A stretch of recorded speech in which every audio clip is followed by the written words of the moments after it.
খেয়াল করেন দর্শক, হ্যাঁ। একটা প্রশ্ন আপনাদের সামনে উপস্থাপন করি। আচ্ছা। প্রথম প্রশ্ন, হ্যাঁ, তারেক রহমান কি লন্ডন থেকে ঢাকার উদ্দেশ্যে রওনা হয়েছেন? সম্ভাবনা খুব কম। বেগম খালেদা জিয়া কি সত্যি ভালো আছেন? না, ভালো নেই। তারেক রহমান কি আদৌ ফিরতে পারবেন? সম্ভাবনা কম। তারেক রহমান ফিরলে 48 ঘন্টার জন্যই কি আসছেন? হতে পারে।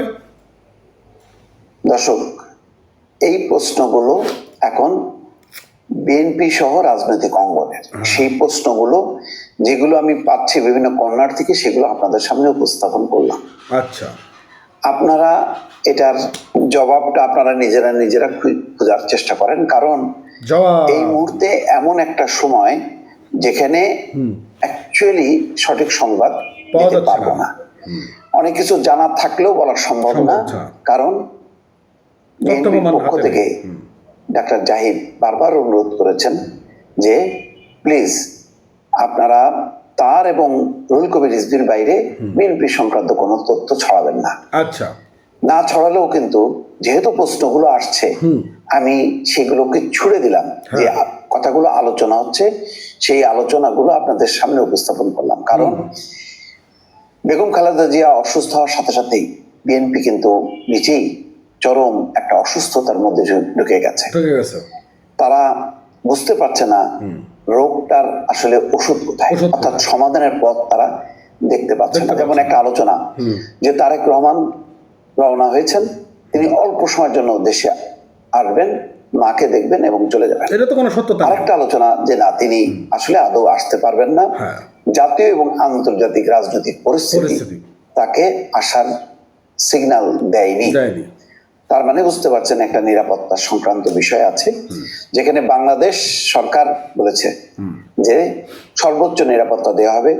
দলও বলেছে শিগগিরই তিনি আসবেন, কিন্তু এখনো পর্যন্ত দল গত রাতেও বলেননি ঠিক কোন ডেটে তিনি আসবেন। তাহলে বুঝতে পারছেন অনিশ্চয়তা কিন্তু আছে, একদম অনিশ্চয়তা। অনিশ্চয়তা যখনই থাকবে তখনই নানা রকম প্রশ্ন গুঞ্জন থাকবে। তখন ওই ডাক্তার জাহিদের কথার উপর কেউ বসে থাকবে না, অথবা বিএনপির স্থায়ী কমিটির মিটিং এ কি বলা হলো সেটা অপেক্ষা করবে না। সবাই যার যার নিজের সূত্র থেকে কথা বের করার চেষ্টা করবে, কারণ অনেকগুলো রাজনৈতিক পরিস্থিতি ইতিমধ্যে ডেভেলপ করেছে।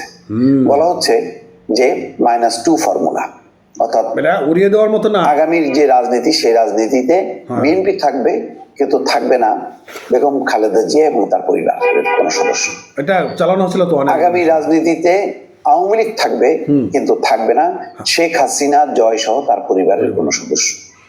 নতুন আওয়ামী লীগ, নতুন বিএনপি রাজনীতিতে থাকবে এবং তারা নির্বাচনে অংশ নেবে। সেই নির্বাচন কি তাহলে ফেব্রুয়ারির প্রথমার্ধে অনুষ্ঠিত হবে? সেটাও নিশ্চিত না, হয়তো নির্বাচন পিছিয়ে যেতে পারে। এই কথাগুলো রাজনীতির মাঠে এখন বহুলভাবে প্রচলিত এবং সর্বত্রই কান পাতলেই দেখবেন এই আলোচনা হচ্ছে। আমি যেগুলি আপনাদের সামনে উপস্থাপন করলাম, আমি খোলাসা করে দিলাম, কারণ যেহেতু আলোচনাগুলো চলছে, সেই আলোচনাগুলো আমি নিয়ে আসলাম আপনাদের সামনে। কোনটা সত্য, কোনটা মিথ্যা, বা আসলে কি ঘটতে যাচ্ছে সেটা বুঝতে গেলে আরো সময় লাগবে, কিন্তু আলোচনা তো আর থেমে থাকবে না। যার যার মতন করে বোঝার চেষ্টা করছে যে কি হচ্ছে শেষে। এই মুহূর্তে দেখবেন যে দৃশ্যত নির্বাচনের প্রচার অভিযান নেই, গত 2-3 দিন থেকে নেই। যেটা আছে একেবারে খুবই স্বল্প পরিসর। যেটা এখন আছে নানা রকম আলোচনা, নানা রকম গুজব, নানা রকম বিশ্লেষণ। এখন গুজবটাই বিশ্লেষণ, গুজবটাই আলোচনা, কারণ কোনোটাই আপনি ছুঁড়ে ফেলতে পারছেন না। বাস্তবতা তৈরি হয়েছে কেন? যদি তারেক রহমান সরাসরি চলে আসতেন, দলের দায়িত্ব নিতেন, মায়ের দায়িত্ব নিতেন, তাহলে কিন্তু একদম সবকিছু থেমে যেত। এই একটা কারণে কিন্তু নানা রকম এখন গুজবের ডালপালা বেলছে। তাহলে কি সত্যি সত্যি জয় যে কথা বলেছিল তার সাথে কি মিলে গেল?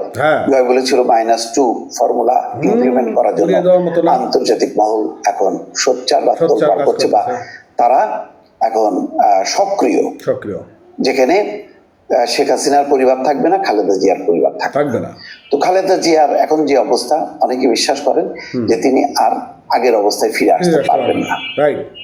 অথবা তিনি নাই এমনটা চিন্তা করেই বিএনপির রাজনীতি ক্যালকুলেশন করা হচ্ছে। আছে কেবল সক্রিয় তারেক রহমান। হ্যাঁ, এক তারেক রহমানকে যদি আটকে রাখা যায় লন্ডনে, তাহলে ওই -2 ফর্মুলা অটোমেটিক চালু হয়ে যাবে। কারণ আগেই তো শেখ হাসিনা এবং তার পরিবার নাই।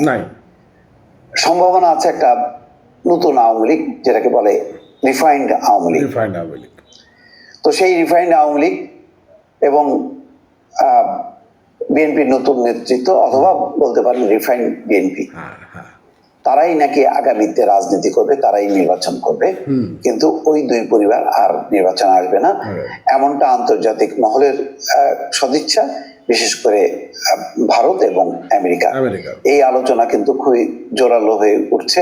বেগম খালেদা জিয়া অসুস্থতা যত বাড়ছে বা তার অবস্থা যত সংকটের দিকে যাচ্ছে এবং তারেক রহমানের আশাটা যত দীর্ঘায়িত হচ্ছে বা অনিশ্চিত হচ্ছে, ততই কিন্তু এই আলোচনাটা থাকবে, আছে এবং চলবে যতক্ষণ না পর্যন্ত তারেক রহমান দেশের মাটিতে পা রেখে ঘোষণা দেবেন যে আজ থেকে আমি বাংলাদেশে আসলাম এবং থাকবো এবং আগামী রাজনীতিতে আমি অংশ নেব, নির্বাচনে অংশ নেব এবং আমি আর দেশ ছেড়ে বিদেশে যাব না।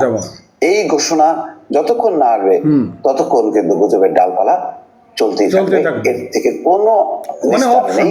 আমি কালকের থেকে আজকে পর্যন্ত অসংখ্য টেলিফোন পেয়েছি, নিশ্চয়ই আপনারাও যার যার অবস্থান থেকে ফোন পেয়েছেন, যে কেউ বলছেন যে তিনি রওনা হয়েছেন তারেক রহমান লন্ডন থেকে, হিথ্রোতে নাকি দেখাও গেছে, কোন ভিডিও সোশ্যাল মিডিয়াতে ভেসে বেড়াচ্ছে। এখন এই ভিডিও কবে, কখন, কোন দিনের কিন্তু জোর আলোচনা। আবার কেউ বলছে যে তারেক রহমান তো আসতেই পারবে না, হয়তো সেটা সত্য, অথবা তিনি রওনা হয়েছেন এটাও সত্য, অথবা যেটা বলা হচ্ছে যে তিনি বাংলাদেশে আসছেন বটে কিন্তু থাকতে পারবেন 48 ঘন্টা, 48 ঘন্টার মধ্যেই তিনি আবার ফিরে যাবেন। কোনটা সত্য কোনটা মিথ্য সময় দর্শক জবাব দেবে।